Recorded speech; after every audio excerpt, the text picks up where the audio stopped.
السلام علیکم ورحمۃ اللہ وبرکاتہ۔ وعلیکم السلام ورحمۃ اللہ وبرکاتہ۔ صفائیاں ہو رہی ہیں؟ اللہ کے بندو دیکھو رات کے کتنے بجے ہیں؟ اس وقت مدینہ منورہ میں 12:30 بجنے والے رات کے۔ وہ فیضان سنت میں لکھا ہے کہ رات کو جھاڑو دینے سے تنگ دستی آتی ہے۔ کوئی تنگ دستی نہیں ہوتی، کوئی پریشانی نہیں ہوتی، مضبوط ایمان والے بنے۔ صفائی جس وقت بھی کی جائے باعث برکت ہے۔ اور رات ہو یا دن، خصوصاً کپڑے سے مطلب گھر میں جھاڑو دینے سے تنگ دستی آتی ہے۔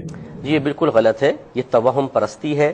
جو ضعیف الایمان قسم کے لوگ ہوتے ہیں ان کے یہ خیالات ہوتے ہیں کہ شاید جھاڑو اتنی مؤثر ہے کہ آپ صفائی جیسا پاکیزہ کام بھی کریں تو اس کی نحوست ایسی ہوگی معاذ اللہ ثم معاذ اللہ کہ گھر میں بے برکتی ہو جائے گی۔ تو یہ گناہ تو نہیں ہے، لیکن تنگ دستی کے اسباب سے بچنا چاہیے۔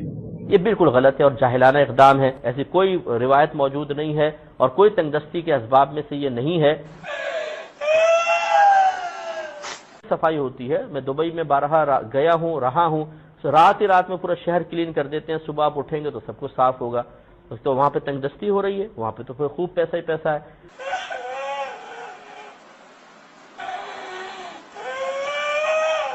یار نہ کر، خدا دا واسطہ نہ کرو۔